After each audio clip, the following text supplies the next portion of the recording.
शंकर को हमने पानी चढ़ाया, शंकर जी के मंदिर गए, शिवालय गए, देवालय गए, फिर उसका फायदा क्या हुआ, उसका लाभ क्या हुआ? तो फिर शंकर भगवान ने पार्वती जी से कहा, अब उसका जल चढ़ाने का लाभ तुम देखो पार्वती। देवराज नाम का चोर ब्राह्मण था, ब्राह्मण कुल में जन्मा था, पर चोरी कर कर धन लाया। जब तक वो चोरी नहीं करेगा, भगवान ने जितना बड़ा पेट दिया है ना, एक बीता का दिया तो एक बीता का, दो बीता का दिया तो दो बीता का, जितना बड़ा पेट दिया है भगवान ने उसको पेट भरने के, पेट दिया तो पेट भरने के लिए भगवान ने उसको भोजन भी दिया। ये पेट भरने की जवाबदारी तो मेरे भोलेनाथ की है, पर पेटी भरने की जवाबदारी मेरे भोलेनाथ की नहीं है। पेट जितनी जवाबदारी मेरे शंभू की है, पेट जितनी जवाबदारी मेरे शंकर की है, पेट जितनी जवाबदारी मेरे कुबेर भंडारी की है, पेट जितनी जवाब है तो भरेगा वो। बस इस पेट से हटकर जब दूसरा कहीं पत्नी थी, बच्चे थे, उनके पेट भरने की जवाबदारी भी भोलेनाथ की थी। भोलेनाथ ने पेट भरा, पर दिक्कत कहां खड़ी हो गई? जब देवराज अपनी बुद्धि को भ्रष्ट कर लिया। बुद्धि का भ्रष्ट हुई जब देवराज ने एक सुंदर कन्या को देख लिया, सुंदर स्त्री को देख लिया, स्त्री के चक्कर में पड़ गया। स्त्री ने कहा, मुझे सुंदर सोने का हार ला कर दो, उसने हार ला कर दिया। मुझे सुंदर ये सामान ला कर दो, उसने ला कर दिया। अब उसके पास जितना धन था उसने खर्च कर दिया, अब कहां से लाएगा? तो उसने फिर चोरी करना प्रारंभ करा। जब अति होने लगती है, जब किसी चीज की जरूरत ज्यादा पड़ने लगती है, तब वो चोरी करना प्रारंभ करती है। इतना बड़ा मोबाइल था, इतना बड़ा, 1500 रुपए का था।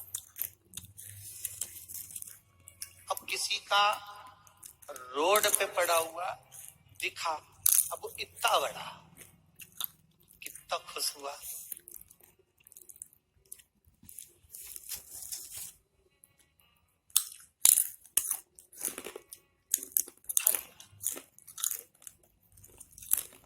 आसक्ति बढ़ गई,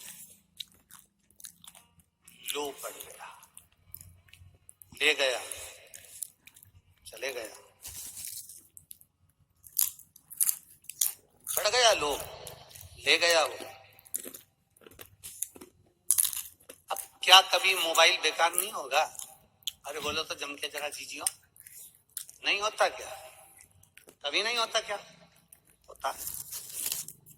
मालूम पड़े लेकर गया था, जेब में से गिर गया, स्क्रीन टूट गई, बेकार हो गया, कितने दिन चलेगा? पर यदि वही मोबाइल जो मिला था और एक बार अनाउंस करवा देता कि साहब ये मोबाइल मिला है, जिसका भी हो, ये कलर है उसका, ये मोबाइल है उसका, नंबर बताकर वो मोबाइल लेकर चले जाए। अगर वो मोबाइल उस व्यक्ति तक वापस पहुंच जाता तो उसके हृदय से, दिल से जो आशीर्वाद निकलता, वो एक मोबाइल, ये तो साधारण सा था, वो कटे हुए सेव फल का आ जाता, एप्पल का आ जाता, अगर केवल समर्पण का भाव जागृत हो जाता।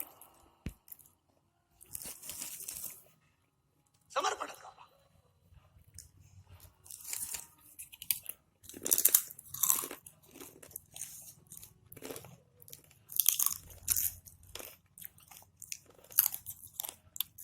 महाराज, फल क्या मिला? जल चढ़ाने का फल क्या? शिव जी ने कहा, देवराज की कथा याद रखो, शंकर जी के मंदिर में चोरी कर का धन लेकर गया, वापिस लौट कर आया, आने के बाद बेलपत्री के वृक्ष के नीचे बैठा था और स्वास्थ्य खराब हुआ, शरीर में ताप पड़ा, बीमारी हो गई, रोग हो गया, मर गया।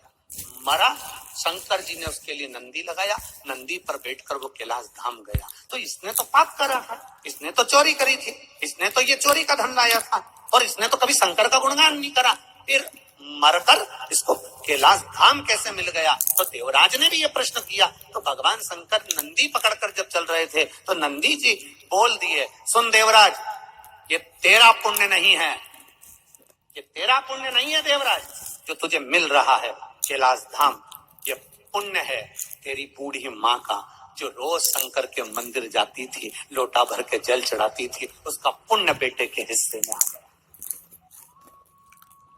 ये पुण्य है। हे इथे जजमान बैठे हैं तर आपण जर 15 माणसाचा 16 जो करतो त्यालाच भरावा लागतं, तर पुण्य कसं काय द्यायचं त्याला? जजमानों का तो पुण्य है, आई बाबांचं होना चाहिए इनके बेटे और बहुओं को इतना खुश होना चाहिए कि हमारे माँ बाप का कोई तो पुण्य होगा जो शिव महापुराण की कथा के यजमान बनकर बैठे हैं। कोई तो पुण्य होगा, प्रसन्नता होना चाहिए। आज वो पूना वाले जजमान जा रहे थे, जाने का था उनका, कह रही थी उनके यहाँ से एलईडी चालू करिए।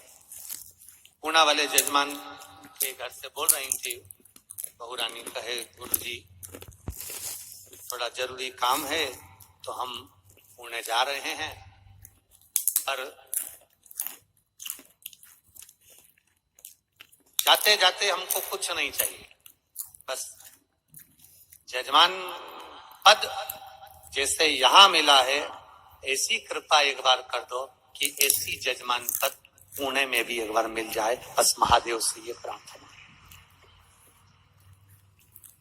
ऐसी कृपा कर दीजिए, ऐसी दया। विचार देखिए लोगों के कितने सुंदर भाव हैं, कितने सुंदर भाव। और आपसे भी निवेदन करूंगा, यहाँ से जाते जाते एक बार मेरे देवाधिदेव महादेव कंकर शंकर की धरा को प्रणाम कर कर कहकर जरूर जाना कि बाबा ये झोली लाया हूं ना, इतनी भरकर भेजना, इतनी भरकर भेजना कि मैं भी एक बार शिव महापुराण का यजमान जरूर बनूं, ऐसी कृपा कर दे। कहकर जाओ उसको। खाली न जाता कोई दर से तुम्हारे, खाली आप भी गाइए। दर से दीनानाथ तो चुप हो जा, इनको गाने से जरा एक बार वापिस से फिर से बोलिए। खाली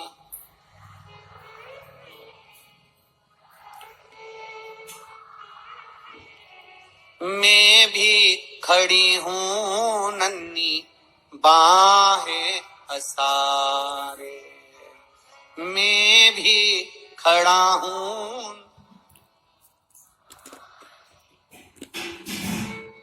अपने हृदय से, लगा लो गिरा जा रहा